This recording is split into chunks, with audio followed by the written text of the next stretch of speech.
Hi there. Welcome. My name is Paul Sargent, and now we're going to take a look at religious warfare in the 16th century. If you've been following along with the Reformation, we've seen Luther's revolt, we've seen the spread of Protestantism throughout Europe, we've seen the Catholic response to that, and now here's what happens on the ground. There is a lot of religious warfare that goes on throughout the 16th century because people disagree with this. And religious warfare is something that brings up a lot of questions like, why would you fight wars over something which is essentially peaceful? Well, the overall idea is that a country or nation that is separated by religious beliefs cannot stand, because the religious beliefs will be too much of a divider between the people. And so much of this is the story of countries trying to establish one religion within their borders. Now, the French wars of religion are perhaps the most violent and devastating of all of them. They last for an exceptionally long time here.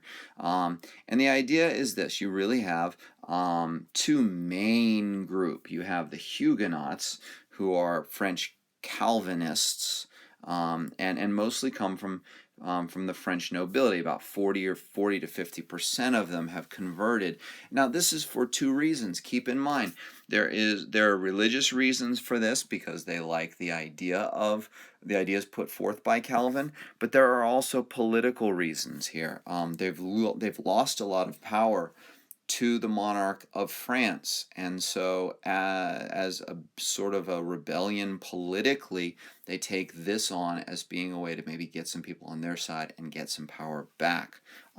There are definitely then the ultra-Catholics that are out there and are pushing for Catholicism 100%, and this really creates a real crisis, and there's a revolt, and all this is against the monarchy. And there are politique out there who start to arise. Henry IV of Navarre, this guy right here, being the one who's sort of the most, well, he's really the one that you need to know on the exam, who kind of say, okay, well, religion and politics, we can work through these things, but the state of the country is more important than the state making decisions based on religion. Now, there's a lot of violence throughout here, but the highlight, the low light, I don't know, something really, it's bad. The St. Bartholomew's Day massacre is when Catherine de' Medici and the rulers of France try to take out a number of French Huguenots. It gets really bloody. It leads to a war that is referred to as the War of the Three Henries, in which three Henrys fight a war to try and get the throne. The victor is Henry of Navarre, who becomes King Henry IV when he's crowned. And then he does a major thing. This is why he's called a politique. He converts to Catholicism, because he knows that most of the French people are Catholic, and they're not going to follow a Protestant king. And so he very famously says, Paris is worth a mass. In other words, conversion is worth running this country. Now, you might also read that and say that it's worth a mass, and that like he didn't really convert, and you might even back that up by citing the Edict of Nantes of 1598, in which he makes Calvinism an okay religion and pronounces religious tolerance, and says that Calvinists have to be treated equal. In fact, he even gives Calvinists some fortified cities where they can live in order to sort of themselves. Here's a depiction of the St. Bartholomew's Day massacre, which happens during a wedding. You can see this is nasty. There's people being killed all over the place. It's not a very pretty sight. So just as a brief chronology, You have a massacre in 1562. You have a massacre in 1572. Henry III, there are three Henrys here, is king for a while. There's a Holy League that's built, and leading to the War of the Three Henrys. Henry III is assassinated. Henry IV, who is the Henry of Navarre, who's a Protestant, comes to power in 1594 and issues the Edict of Nantes. In Spain, you have Philip II, who is the son of Charles V, the Holy Roman Emperor, who had sort of like ruled, well, perhaps one of the largest empires of all time. And he's real known for his militant Catholicism. And definitely he believed that within his realm, religious conformity should be the rule. Like, everyone needs to be Catholic, and if you're not Catholic, you are an enemy of the state because your religion is going to undermine the state.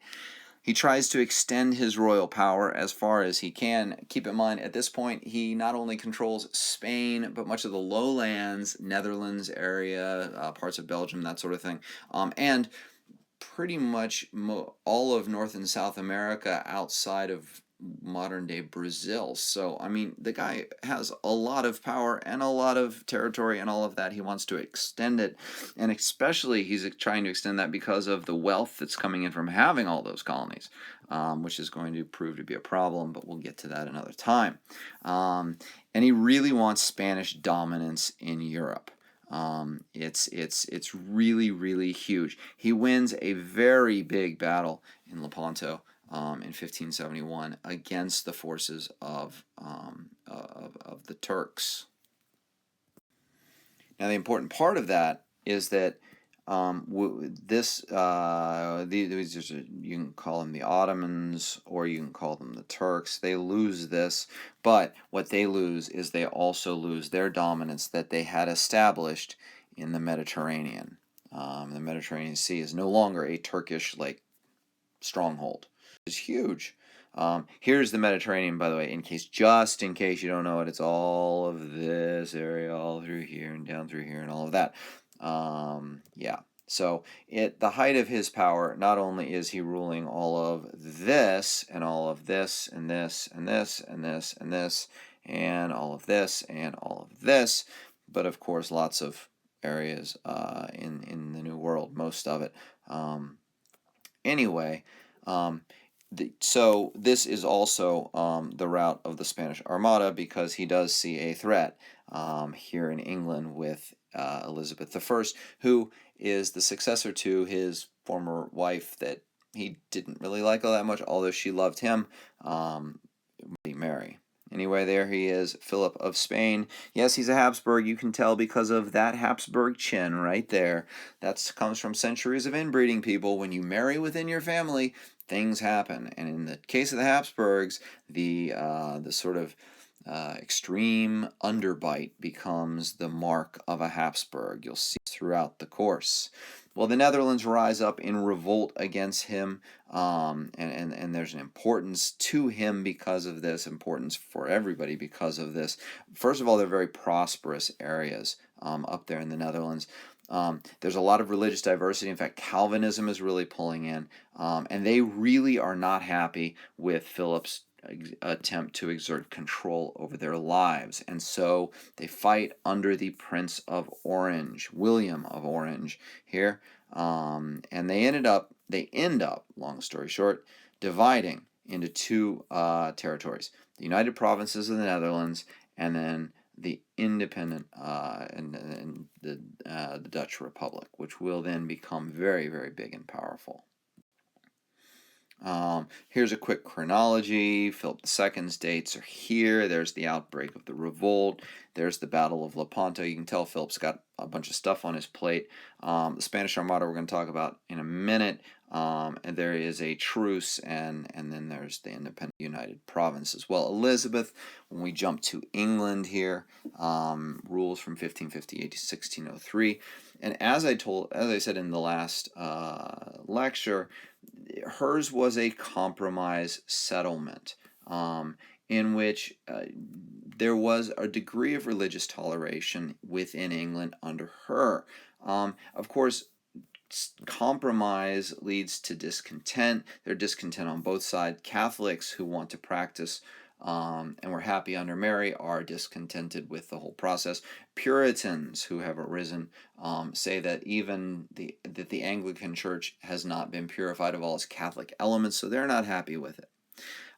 In terms of foreign policy, her real big concerns are all about just sort of like moderation. I mean, this is her right here. But there is a conflict with Spain, which sort of erupts in 1588 when the Spanish decide, when Philip II decides to send his armada, the largest fleet to that time ever amassed in human history, to try and attack England, and through a myriad of factors, including the British Navy and including the intervention of weather in the English Channel, most of it is destroyed and sinks, is absolutely failed.